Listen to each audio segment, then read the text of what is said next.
Hey guys, Sandy here. Welcome back to the channel. It has been a minute since I've done a lovely leftovers layout, and I do have a nice pile of lovely leftovers here.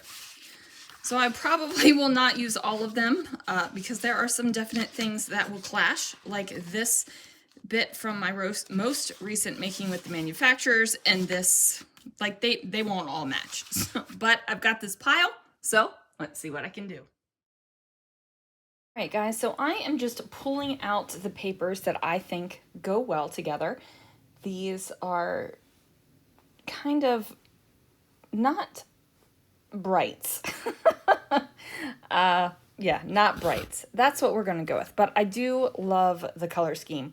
I do try to bring in a little pop of something unexpected. I have a piece of paper that has pink lines on it, and then I introduce later on in the title something that's got a tiny tinge of purple to it.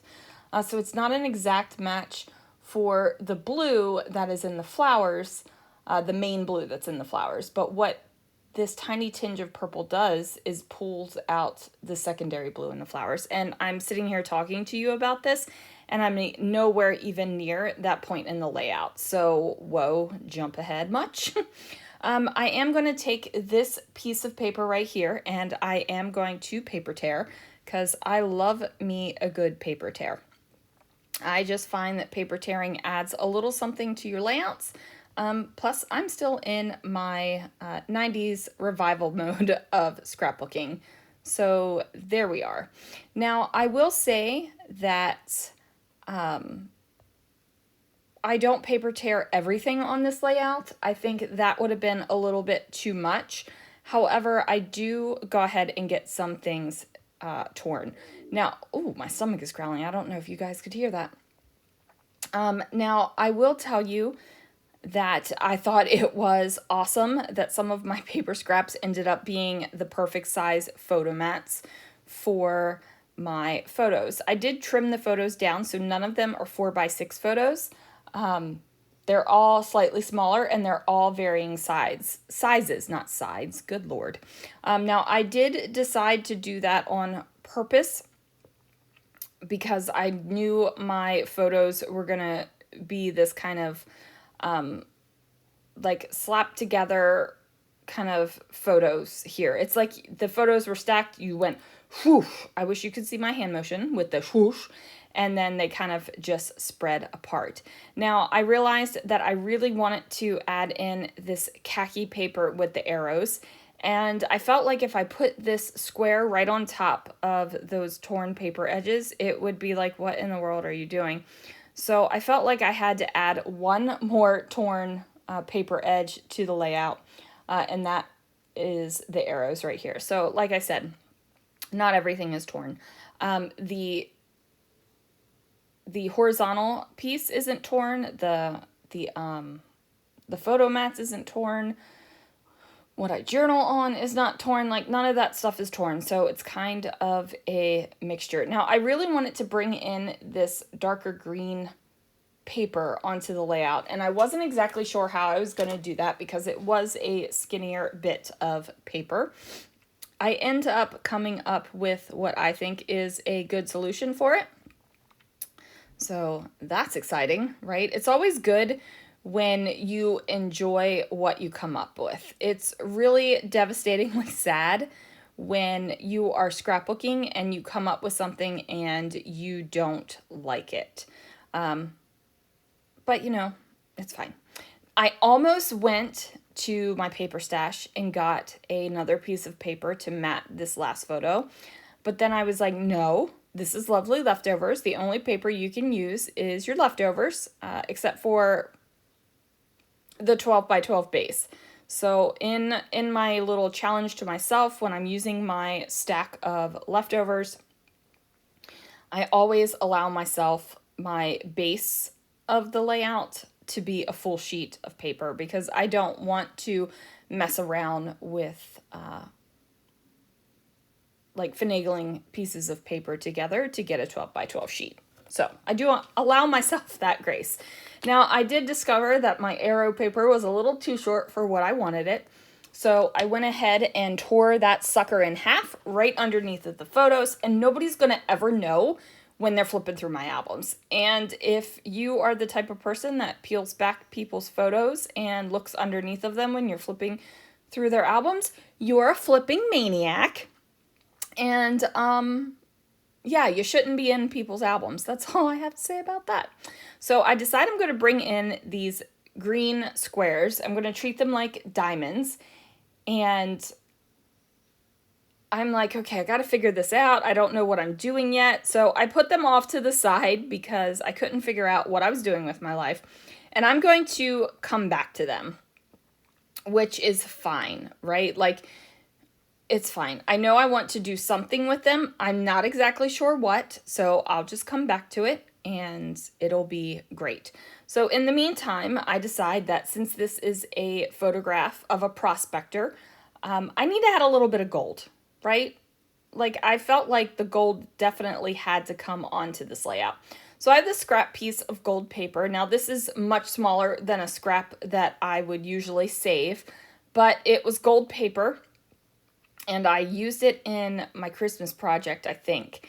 And I tend to keep smaller scraps of Christmas project papers because I am working in a 6x8 format than I do for regular paper scraps. So anyway, I end up using this whole thing and I'm super proud of myself for it because, you know, I don't usually use up all of my paper scraps. They usually go right in the bin. But I decide that I need to figure this out. So I don't know exactly what I'm going to do with the gold yet. So I put that to the side and then I end up going back to the little green diamonds. And I'm still, you know, trying to figure out what I'm going to do here. I kind of eventually get an idea, which is good, right? Like, hooray, ideas have popped, formed. We got all of this going on in our heads now. So I go ahead and figure out where that's going to go. I forgot that I had not adhered the little journaling strip here. Now, I will also tell you guys, I don't always have a place specifically made for journaling. Like, there isn't always lined paper or gridded paper for journaling. Sometimes I journal right on top of the layout and don't have a problem with that whatsoever. But this time I wanted that little bit of unexpectedness to the layout, so that's why I've got those pink lines right there. So I am going to add on the little gold pieces, and ultimately I decide to have the gold on the opposite sides of the photos. So I have the left photo has it on the left, the right photos have it on the right. And then I decided to tear a little piece of the gold because why not? And tuck it underneath of the torn area as well. And now I almost have this rectangle of gold around this whole area of my layout. And it's almost like an extra mat is all the way around it. And I like the way that that looks. And I like the way that that turned out. Completely happy with it.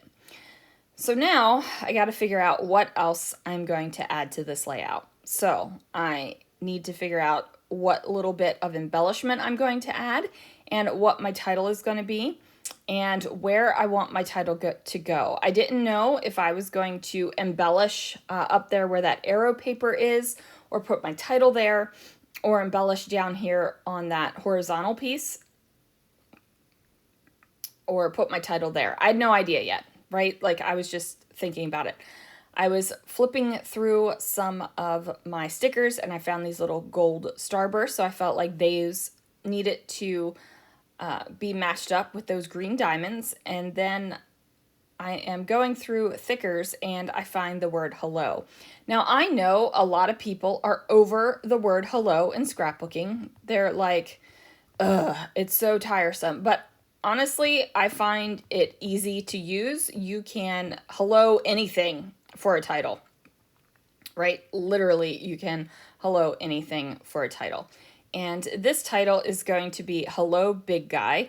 I'm not exactly sure why I put the hello down there on top of the photo, because I knew for a fact my title was going to be Hello Big Guy as soon as I saw the word hello. This font that I'm using right now is a Dear Lizzie font. It's definitely an older font. It's almost got like crystals over top of it. And then this round circle font is a font that I pulled off of a give and take table at a retreat a while ago. And my friend Sharon put it on the table. And it is one that I cannot throw away because I always find something to use it with. Always. So I just haven't thrown it away because I keep finding things to use it with, and most of the major letters are gone out of this, but apparently like it was a good keep because I can still spell out the word big. Now I did choose to do the word big vertically as opposed to horizontally.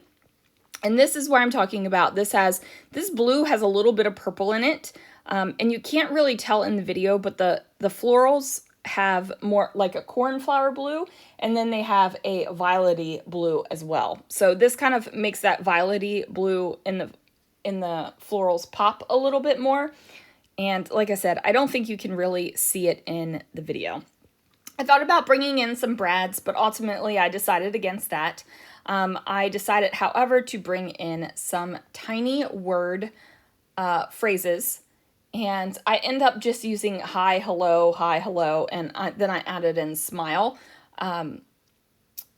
because literally it is a hello big guy layout, so I felt like I was just going to run with all of the hellos that were there. And if that seems weird to you, I'm sorry. It's just the way it made sense to me in my brain. So I'm going to put those bad boys down there, and then I am going to add my journaling. It says, when we went to Reno, Nevada, we found a fabulous little chocolate factory. They had a huge prospector across their parking area, photo op. And yes, of course, there was a photo op. There is a sign that's like, please don't climb on the prospector. And I'm like, yes, you know what? That would have been a super cute photo sitting on the prospector's lap. But you don't climb on that stuff, people. Like, respect other people's property. They put that there as something fun to look at, and you maniacs are going to climb all over it. Yeah, so that's what I have to say about that. I did add in a couple enamel dots. I ended up adding in a whole line of enamel dots. I put them by my green diamonds, just to give them a little bit of an extra pop. And then also I put some up by the title because it's the title and I do what I want. So once I get that journaling done, this is going to do it for this layout, you guys. It is pretty much a flat layout, not a lot of texture, no mixed media whatsoever, but I still love the layout. There it is. Thanks so much for watching. Let me know how you use your lovely leftovers. Are you a keeper of the leftovers? Are you a trasher of the leftovers? Does everything go in the bin? Thanks so much for watching, guys, and I will see you again real soon for another video.